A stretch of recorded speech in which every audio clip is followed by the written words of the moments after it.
भारत अब हम लोगों का रहा ही नहीं। ये अब किसी नीति नियंता के हाथ में नहीं बल्कि बाजार के हाथ में है। कभी जो प्रधानमंत्री कहा करते थे कि ना खाऊंगा ना खाने दूंगा, आज उन्हीं की निगरानी में देश की हर संपत्ति चुपचाप बेची जा रही है।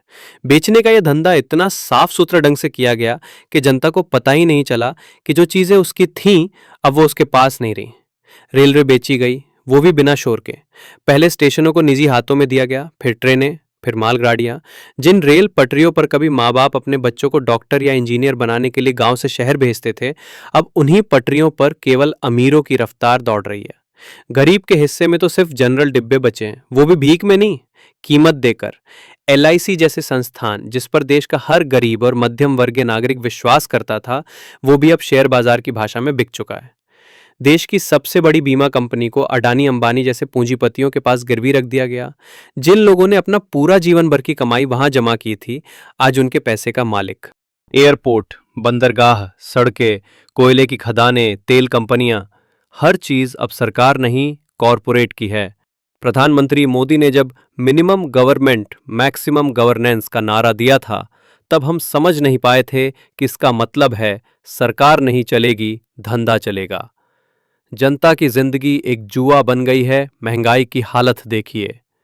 200 रुपए का टमाटर अब सामान्य हो गया है। गैस सिलेंडर 1200 रुपए का, दूध 70 लीटर, दाल 150 किलो। लेकिन मोदी जी कहते हैं सब चंगासी। क्या प्रधानमंत्री को नहीं पता कि एक मजदूर की रोज की मजदूरी 300 रुपए है? क्या उसी में वो अपने बच्चों को पढ़ाए, इलाज कराए और पेट भरे? सरकार जीएसटी को एक देश एक टैक्स कहती रही, लेकिन आज आलू पर टैक्स, दही पर टैक्स, बच्चों की किताबों पर टैक्स, शव जलाने की लकड़ी पर टैक्स, हर सांस पर टैक्स है और सरकार वाहवाही लूट रही है। अब तो सवाल करने पर भी टैक्स। एयरपोर्ट, बंदरगाह, सड़कें, कोयले की खदानें, तेल कंपनियां, हर चीज अब सरकार नहीं, कॉरपोरेट की है। प्रधानमंत्री मोदी ने जब मिनिमम गवर्नमेंट मैक्सिमम गवर्नेंस का नारा दिया था, तब हम समझ नहीं पाए थे कि इसका मतलब है सरकार नहीं चलेगी, धंधा चलेगा। जनता की जिंदगी एक जुआ बन गई है। महंगाई की हालत देखिए। 200 रुपए का टमाटर अब सामान्य हो गया है। गैस सिलेंडर 1200 रुपए का, दूध 70 लीटर, दाल 150 किलो। लेकिन मोदी जी कहते हैं सब चंगासी। क्या प्रधानमंत्री को नहीं पता कि एक मजदूर की रोज की मजदूरी 300 रुपए है? क्या उसी में वो अपने बच्चों को पढ़ाए, इलाज कराए और पेट भरे? सरकार जीएसटी को एक देश एक टैक्स कहती रही, लेकिन आज आलू पर टैक्स, दही पर टैक्स, बच्चों की किताबों पर टैक्स, शव जलाने की लकड़ी पर टैक्स, हर सांस पर टैक्स है और सरकार वाहवाही लूट रही है। अब तो सवाल करने पर भी टैक्स लगेगा क्या? और बेरोजगारी? सरकारी आंकड़े भी अब झूठ बोलने में संकोच नहीं करते। युवा डिग्री लेकर बैठे हैं लेकिन काम नहीं। जो नौकरी आती है वहां पेपर लीक होता है, परीक्षा होती है तो कभी नहीं होती, और सरकार कहती है स्टार्टअप करो। दादा मन की बात करने में व्यस्त है। मन की बात से किसी का पेट नहीं भरता साहब। पेट रोटी से भरता है और रोटी रोजगार से आती है।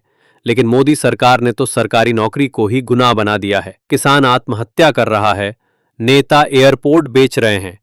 क्या आपको याद है 3 कृषि कानून कैसे चुपचाप लाए गए, संसद में बिना बहस के पास किए गए और फिर लाखों किसानों को 1 साल तक दिल्ली की सीमाओं पर बैठना पड़ा?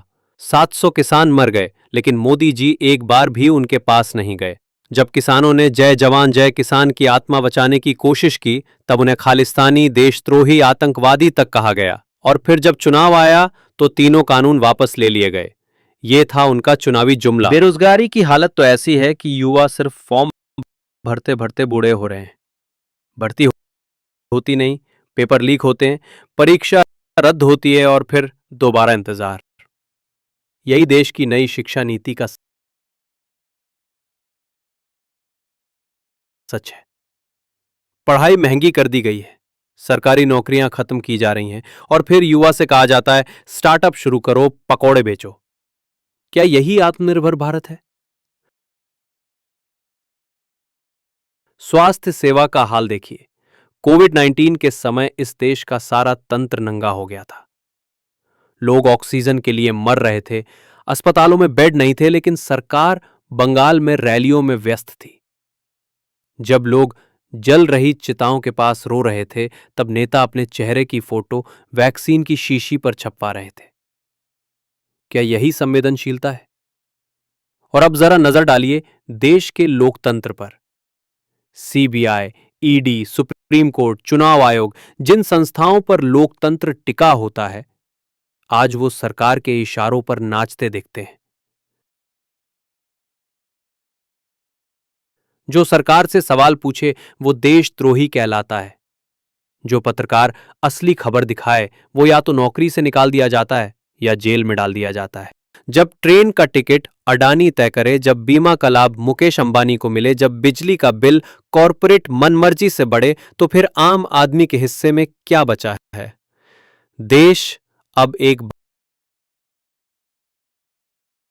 बाजार है और हम ग्राहक हैं।